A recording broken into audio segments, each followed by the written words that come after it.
Cerita yang saya akan bawakan kali ini adalah cerita masa kecil seseorang yang dulu pernah tinggal di sebuah yayasan panti asuhan yang didirikan oleh sebuah keluarga, di mana dalam perjalanannya dia menemukan keganjilan-keganjilan sebuah rahasia besar yang tersembunyi di balik dinding. Sebuah cerita yang akan membawa kita melihat kilas balik dari rangkaian peristiwa yang ia pernah alami. Satu pesan saya, jangan pernah membandingkan cerita ini dengan cerita lain. Karena saya sendiri percaya, setiap cerita memiliki warnanya sendiri. Dan mari kita mulai. 14 Juni 2004, siang itu terik, lebih tenang dari biasanya. Seorang wanita bungkuk yang tengah bersusah payah dalam berjalan itu tengah menyusuri lorong rumah. Wajahnya lelah, namun masih tersirat sebuah semangat dari balik keriput wajahnya. Lantas, ia duduk seorang diri, merenung. "Dok," teriaknya. Suaranya lembut, lebih terdengar sumbang dari biasanya. Datang seorang gadis kecil, menatapnya. Si wanita tua itu tersenyum, lalu mengatakannya, "Nia, panggil adik-adik kamu. Mbok mau bicara sama kalian semua, ya." Tanpa bertanya, Nia nuntaskan tugasnya. Ruang tamu yang sepi itu kini ramai.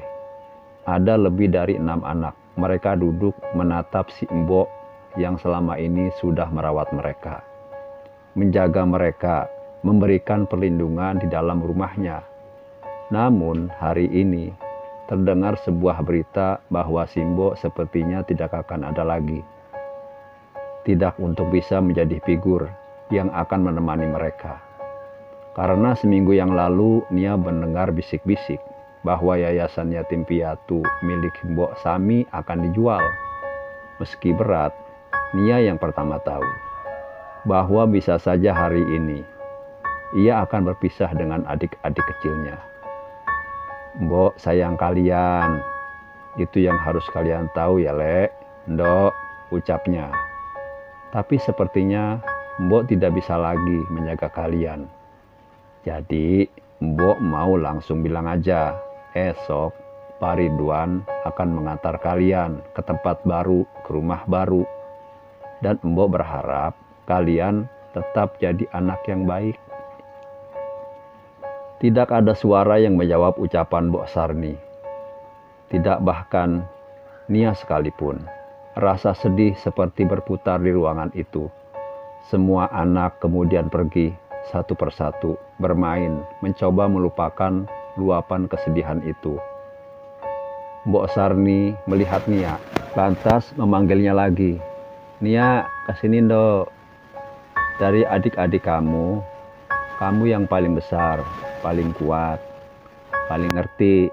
Si Mbok cuma mau bilang, semoga di tempat yang baru kamu temukan keluargamu. Mbok cuma mesen, jangan lupa sama Mbok ya." "Nia mau dibawa kemana memang, Mbok?" tanya Nia. Ia sudah mendengar bahwa hanya Nia yang akan dibawa pergi. Paling jauh, berpisah dengan semua adik-adiknya di sini. Karena untuk usia Nia, tidak ada yang mau menerimanya, kecuali yayasan yang tidak bisa disebutkan. Yang ada jauh di daerah yang tidak bisa disebutkan. Mbok mencium kening Nia untuk terakhir kalinya. Sebelum hari itu tiba, Nia pergi. 12 jam sudah dilalui dengan mobil. Pak Ridwan berkali-kali menghibur dia. Ia akan suka dengan keluarga barunya. Yayasan yang baru ini banyak anak yang mungkin seusianya. Meski ucapan Pak Ridwan cukup menghibur Nia, ia merasa berpisah dengan adik-adik angkatnya sangat berat. Sampailah Nia di sebuah rumah besar. Namun gaya bangunannya tua, halamannya luas, dipenuhi oleh rimbun berbagai macam tanaman. Nia digandeng oleh Pak Ridwan, melintasi pagar besi yang berkarat. Ia mengguncang lonceng di depan pintunya. Tiba-tiba pintu terbuka dan seorang melintas. Sebuah mobil ambulan terparkir di depan rumah itu. Awalnya Pak Ridwan tidak mengerti kenapa ada mobil ambulan di sana. Namun pertanyaannya adalah, dari balik pintu, 2 orang petugas tengah membopong seseorang. Tidak terlalu tinggi, mungkin setingginya. Dia ditutup kain putih. Dari saat mereka melintas, tercium amis darah. Nia bisa melihat dengan jelas ada yang ganjil dari siapapun yang dibawa oleh petugas itu. Kemudian mata Nia dan Pak Ridwan teralihkan pada sosok yang tengah berdiri, tersenyum kepada mereka. Selamat datang di yayasan kami. Seperti yang Nia duga, saat ia melihat rumah itu, bangunannya tua. Mungkin sudah dibangun sejak lama. Lantainya masih menggunakan bahan tegel. Selain itu, ornamen di dalam rumah hanya diisi oleh foto-foto tua dengan rak-rak buku dan kayu jati ukir. Tidak ada yang menarik, kecuali sebuah foto.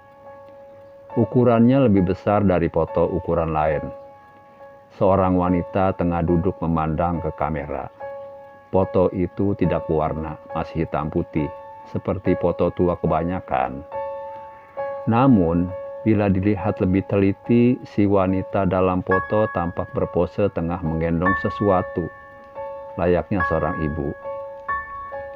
Namanya Nia. Seharusnya tahun ini ia menginjak kelas 1 SMP. Saya sudah mendapat amanat dari Pak Sarni untuk mengantarkannya. Semoga ia diterima dengan baik di sini, kata Pak Ridwan. Si wanita tersenyum menatap Nia. Suaranya dingin.